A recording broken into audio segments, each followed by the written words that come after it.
Olá, tudo bem? Sou Maria do Carmo Bacelar, coach de carreira e consultora de educação corporativa. Eu quero agradecer à coordenação pela oportunidade de estar aqui palestrando nesta conferência e parabenizar as pessoas que estão assistindo o evento, indício de pessoas abertas e dispostas a fazer a diferença na sua vida pessoal e profissional. Parabéns, vocês estão no caminho certo. Antes de iniciar a palestra, vou contar uma história referente a uma tribo africana, que tem tudo a ver com o nosso contexto, bem interessante. Quero que vocês prestem atenção.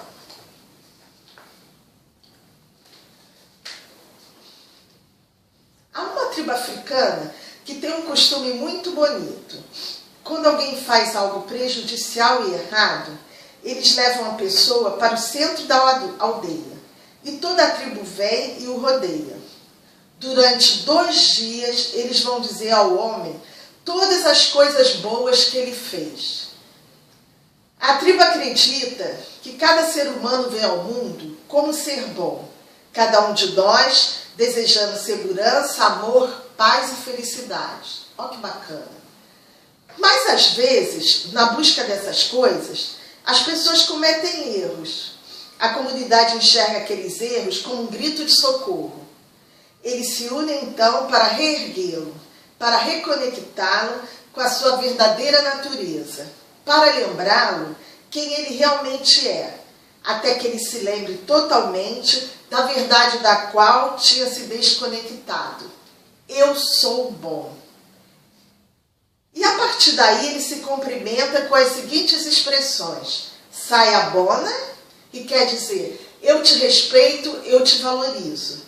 E as pessoas respondem Shikoba, que quer dizer então eu existo para você. Olha que coisa legal, olha que bacana, tá? Eu quero começar então a minha palestra fazendo esse cumprimento com vocês, tá? Sayabona, eu te respeito, eu te valorizo. Você é importante para mim.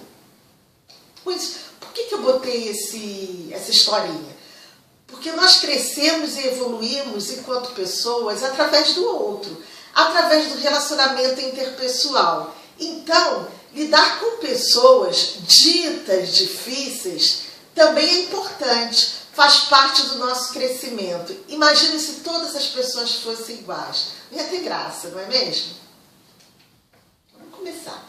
Eu vou começar perguntando a vocês, o que é para você uma pessoa difícil? Eu quero que vocês parem e pensem. Sabe por quê? Tem mais ou menos um mês e meio, eu dei uma palestra num simpósio e o tema foi esse. Aí eu perguntei às pessoas, quais são as características das pessoas difíceis? E várias pessoas levantaram a mão. Mas foram tantas pessoas que eu resolvi escrever no quadro as características. E encheu o quadro. Okay? E a partir daí eu peguei algumas características, as que mais apareceram, que eu achei que vale a pena a gente comentar aqui. Por exemplo, o autoritário.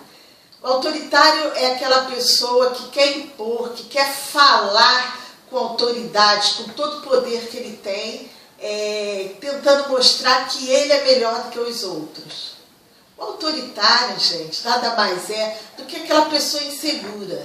Ele não quer deixar transparecer a sua segurança. O que ele faz? Ele usa da autoridade, achando que os outros não vão perceber. Mas, infelizmente, coitado, é o contrário, as pessoas percebem e cada vez mais vão se distanciando dele. E se ele tiver em cargo de liderança, acaba ficando sozinho, não é mesmo? O agressivo. O agressivo são aquelas pessoas que estão com um turbilhão dentro delas, cheio de problemas, cheio de conflitos internos. E aí quando começa a conversar com o outro, que o outro mostra alguma ideia diferente da sua, ou quer mostrar para ele que o que ele está falando não é bem certo, ele começa a partir para a agressividade. Como assim? Começa a falar alto, começa a querer impor suas ideias. E tomem cuidado, tá? Que esse tipo de pessoa pode a qualquer momento partir realmente para uma agressão física, porque ele está muito confuso, dentro dele está tudo muito tumultuado. A dica que eu dou é o seguinte: diante dessas pessoas, vocês comecem a falar calmamente, baixo, porque o que acontece? Ele vai ficar assim meio, eu estou falando com a pessoa, gritando, e ela vem falando comigo tranquilamente, quebra o estado emocional dele e ele acaba baixando, vamos dizer, a bola dele, vai ficando mais calmo e das próximas vezes ele vai falar com mais tranquilidade. Tem aquela outra pessoa, o dissimulador, tá? Aquela pessoa dissimulada. É aquela pessoa que eu falo que é fingida. Aquela pessoa que você percebe nitidamente que ela está mentindo. Esse tipo de pessoa, a gente tem que sim mostrar para ela que está percebendo que ela está mentindo. Mas de que forma? Chegar e mostrar: olha, fulano, eu acho que o que você está falando não é bem assim, porque eu percebi isso, a outra pessoa falou aquilo. Aí ele já vai ficar, epa, ele já vai mudar o seu discurso, tá? Da próxima vez que ele vier falar contigo, ele já vai pensar o que vai falar, porque ele percebeu que você percebeu que ele estava mentindo, ok? E existem outras características, tipo o negativismo, aquela pessoa negativa, tá? Que eu falo que é o nuvem negra. Está a todo momento dizendo que nada vai dar certo, que ele já tentou fazer, deu errado. Então, quando você chega para falar com uma pessoa assim, ou então você quer parceria, faz uma parceria com um tipo de pessoa assim, cuidado que não vai dar certo, porque ele vai dizer que já tentou, que deu errado, que já falou com o diretor não concordou.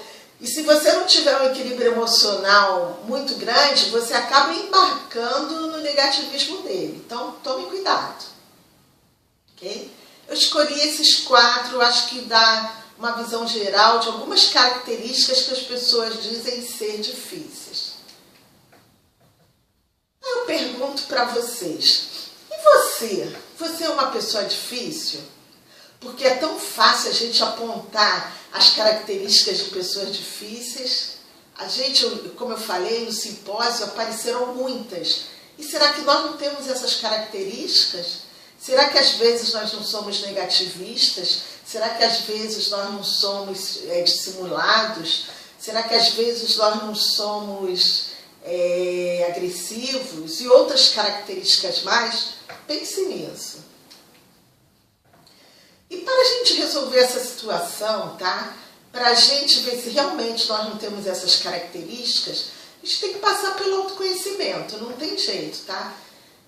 Eu costumo dizer que é você parar, sentar no cantinho e se autoanalisar, se refletir sobre várias coisas, sobre o seu comportamento e escrever. E a partir dali você ir pensando o que você pode estar fazendo para melhorar. Isso é a dica número 1, é o autoconhecimento. Você pode, inclusive, fazer essas perguntas. Você conhece seus pontos fortes e suas limitações? Você consegue se controlar em situações de pressão? Ou fica remoendo determinadas situações? Cuidado que remoer situações que você não concorde, ou guardar rancor ou mágoa, isso é prejudicial para você e não para o outro, tá? Porque você acaba ficando depressivo, ansioso, até com pressão alta. Vamos continuar as perguntas. Como estou percebendo a situação? Essa situação conflitante onde você diz que o outro é uma pessoa difícil. O que estou pensando neste momento que faz com que eu ache que a pessoa é difícil? Quais as evidências que este pensamento é realmente verdadeiro? Esse pensamento que você está tendo do outro? Ou é simplesmente coisas da nossa cabeça? Isso já é algumas perguntas boas para você começar a sua autorreflexão, o seu autoconhecimento. Mas é interessante também partir para o autoconhecimento de nossas emoções.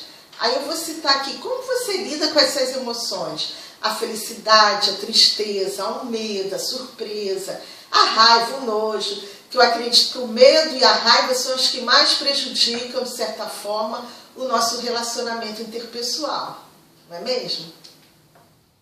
Aí vale aqui citar a teoria do Daniel Goleman de inteligência emocional, que ele diz o seguinte, tá?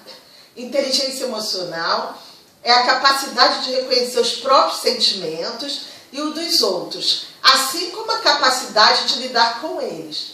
A partir do momento que você consegue reconhecer os seus sentimentos, fica muito mais fácil de você reconhecer os sentimentos do outro e então você passa a ficar mais tolerante, mais paciente e se colocar mais no lugar realmente do outro, tentar entender por que a pessoa está agindo daquela forma. Que pensamentos fazem que você se sinta emocionalmente triste, preocupado, brava, feliz ou infeliz, tá? Você consegue detectá-los? Consegue, hein, gente? Se você parar com calma e começar a refletir, consegue. Por que falo isso? Porque os nossos pensamentos interferem nas nossas emoções, que por sua vez em nossos comportamentos e até mesmo na nossa fisiologia, tá? No nosso organismo, que pode dar taquicardia, a gente pode ficar quente, vermelho e por aí vai, são vários sintomas. Quando utilizamos as emoções a nosso favor, tudo fica muito mais fácil. Porque você começa a perceber, analisar, refletir e controlar a situação com mais propriedade, com mais tranquilidade. Eu costumo dizer que expande sua consciência, porque você fica mais tranquilo, você fica mais dono da situação. Outra teoria que eu acho interessante passar aqui para vocês é a teoria de dominância cerebral do Ned Ehrman. Ned Ehrman foi um dos pioneiros na exploração da compreensão do cérebro como um sistema de quadrante, ou seja, ele dividiu o cérebro em 4 para mostrar os perfis comportamentais das pessoas. E aí, para ficar uma forma mais didática, ele botou em 4, dividiu o cérebro em 4. E disse que possuímos estilos comportamentais básicos, que em geral existe a dominância de um deles, tá? O que influencia a nossa forma de pensar e de se comportar. Ou seja, o cérebro ele é composto do hemisfério esquerdo e do hemisfério direito. O hemisfério direito encontra-se as emoções, o hemisfério esquerdo a razão. Então ele dividiu em 4 e falou o seguinte, que dividiu no hemisfério esquerdo superior, hemisfério esquerdo inferior, hemisfério direito superior e hemisfério esquerdo direito inferior. Quando ele fala inferior, gente, não é que um é mais importante que o outro, não. É só uma forma didática do pessoal entender. Eu vou mostrar aqui para vocês como funciona mais ou menos. Espero que fique claro.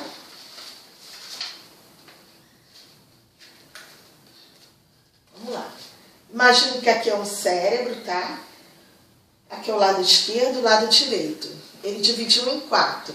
Aí ele chamou. Quem usa o hemisfério superior esquerdo, ele chamou de que é uma pessoa analítica. Se for inferior, é uma pessoa controladora. E do lado direito, se usar o hemisfério superior, é uma pessoa experimental. Se usar o inferior, é relacional.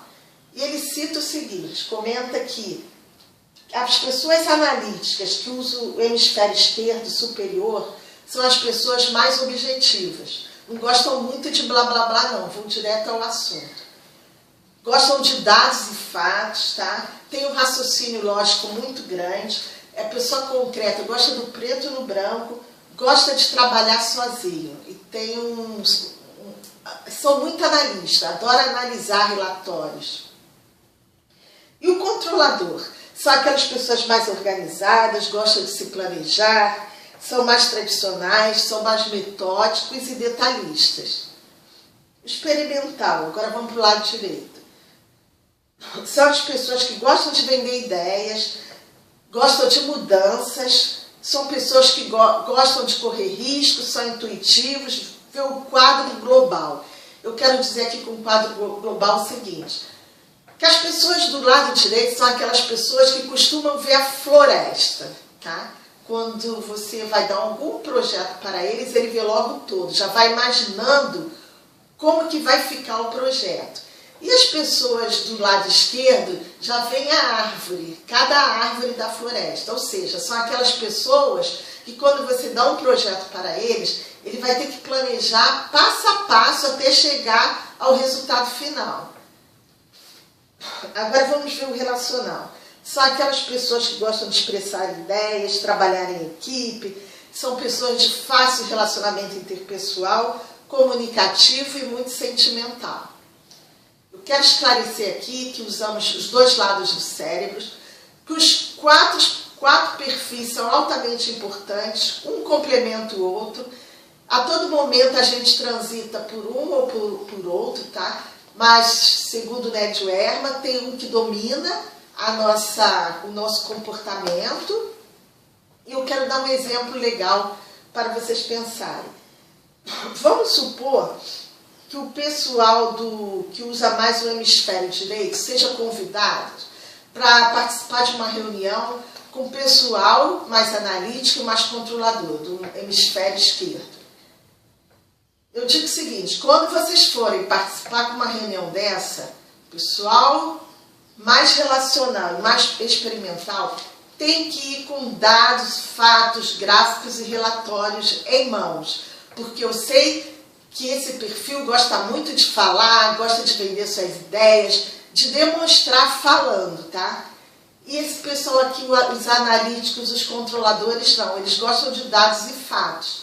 Então, se você chegar lá só falando, sem mostrar, eles vão achar que vocês não entendem, que vocês estão no achismo, quando não é verdade, tá? Esse pessoal aqui também entende de relatórios, entende de gráficos, entende de fatos e dados. Só que o modelo mental deles é diferente, eles preferem falar.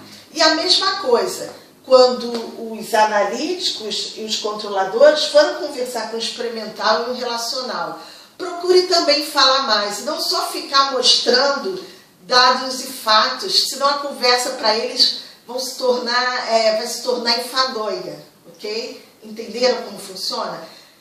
Eu quero deixar aqui, quem tiver interesse em se aprofundar no seu autoconhecimento, tiver interesse em fazer o teste de dominância cerebral, no final da palestra está o meu contato, está o meu e-mail, vocês podem me mandar e-mail, que eu mando o teste para vocês, corrijo, depois se vocês quiserem pode me ligar, eu converso o que vocês precisam desenvolver, qual é o perfil predominante de vocês, será um prazer. Ok? Então vamos dar continuidade.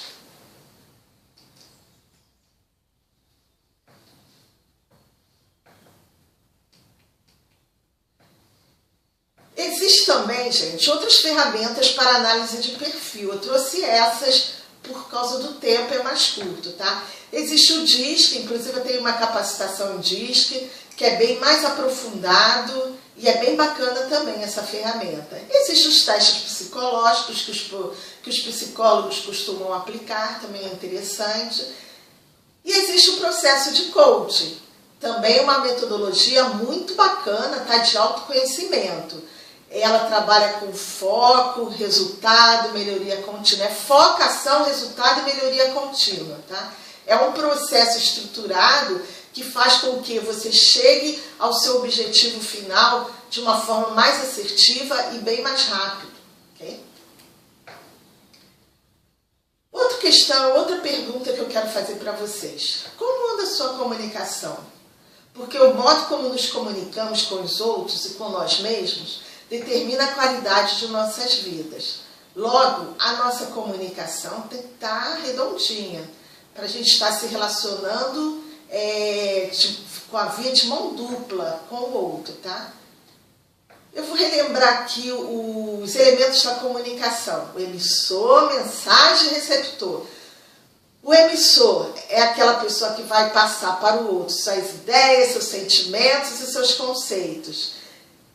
Para o receptor, tá? Agora, essa mensagem pode ser passada através de palavras, através de escrita, gestos, sinais, sons, cores e desenhos. Ou seja, a linguagem pode ser verbal e não verbal. Okay?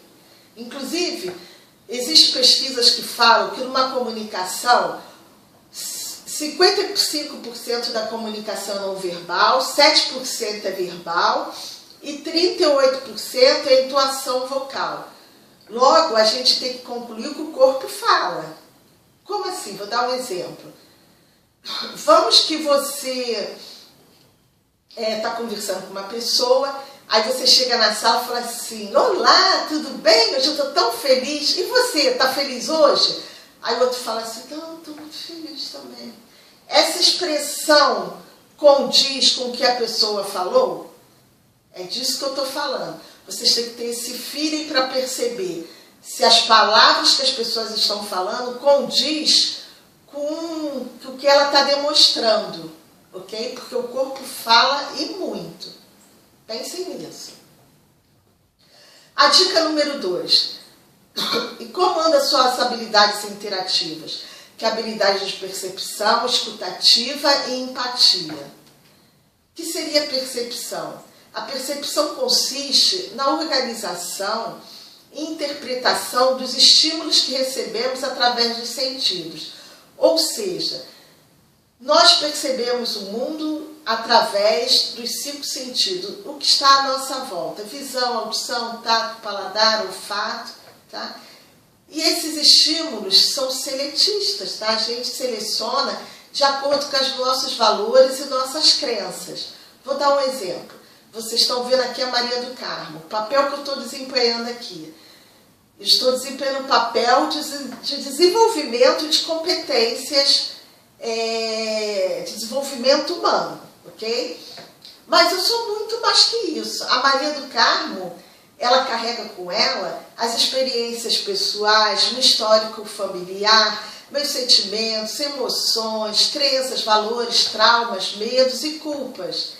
Isso a gente não vê. Eu falo que é como se fosse um iceberg, né? Você só vê a ponta, que está do lado de fora. Mas dentro, eu sou muito mais. Isso que faz com que sejamos pessoas diferentes. Porque você não nasceu do mesmo local que eu nasci. Você não foi criada no ambiente onde eu fui criada. Seus pais não são os mesmos.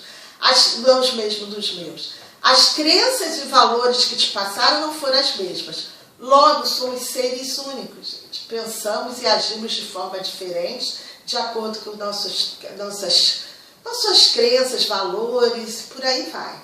Okay?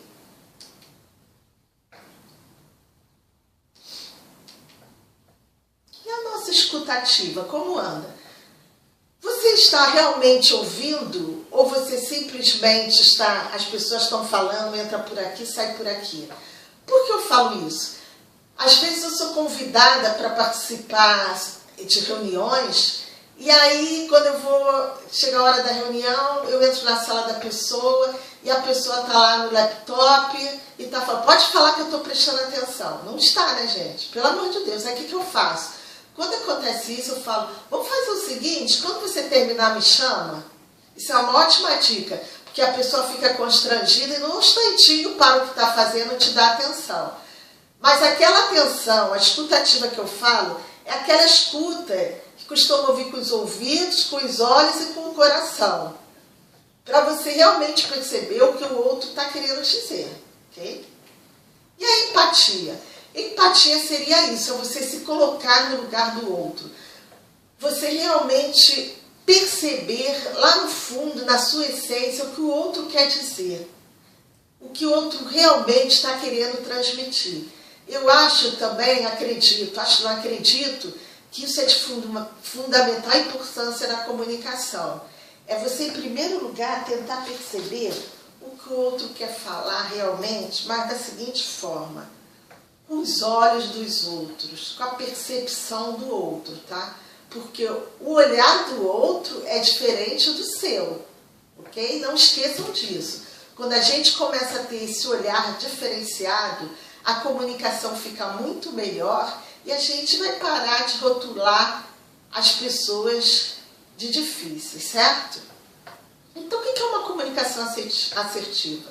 Trata-se da capacidade de fazer afirmações categóricas, comunicar ideias com clareza, manter o equilíbrio durante uma discussão e aceitar e respeitar opiniões e pontos de vista diferentes. Olha que bacana. Respeitar opiniões e pontos de vista diferentes. Se lembra que eu falei que somos seres únicos, pensamos diferentes? Às vezes, numa comunicação, a comunicação não é assertiva por quê? Você está conversando com alguém e está te mostrando pontos de vista que você não concorda. Aí você começa a se distrair, já começa a pensar lá na frente, já fica pensando o que você vai dizer, e aí já não está mais em sintonia com a pessoa, já não está ali presente, tá? Então eu falo o seguinte, gente, vamos respeitar a opinião do outro. Você pode até não concordar, mas pare, escute, tá? Às vezes, naquele primeiro momento, você não concorda, mas lá na frente, você mais calmo, começa a pensar, e às vezes você vê que faz até sentido o que o outro falou. Então, pense nisso. Vamos ficar mais abertos para as diferenças. Você só tem a ganhar. Então, fica aí as 3 dicas que eu passei para vocês. A primeira, o autoconhecimento. A importância da gente se autoconhecer para poder perceber as nossas emoções e se relacionar melhor com o outro, detectar também a emoção do outro. A segunda, desenvolver as nossas habilidades interativas, que é de percepção, empatia e escutativa, mas aquela percepção com o olhar do outro também, ok? Lembra que eu mostrei? Com a percepção, com o olhar do outro, e não só com o nosso. A empatia é se colocar no lugar do outro, tentando entender por que a pessoa está agindo daquela forma. E a escutativa, realmente estar ali presente, escutar com o ouvido, com os olhos e com o coração. E a comunicação assertiva, não é? Que é aquela comunicação de via de mão dupla, que a gente realmente, mesmo a outra pessoa estando com opiniões diferentes da nossa, a gente está ali aberto para ouvir. Finalmente, eu quero terminar com uma frase de Jung, que tem tudo a ver com o nosso contexto e eu acho bem interessante. Vamos lá. Conheça todas as teorias, domine todas as técnicas, mas ao tocar uma alma humana, seja apenas outra alma humana.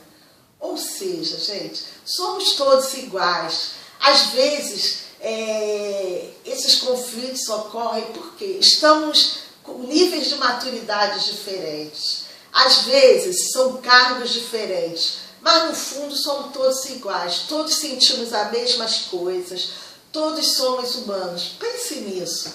Vamos ser mais tolerantes, mais pacientes com as pessoas ditas difíceis, que como nós podemos ver aqui da nossa palestra, que não é bem assim, né? Será que também não somos pessoas difíceis? É isso que eu queria passar para vocês. Obrigado, até o próximo e um forte abraço.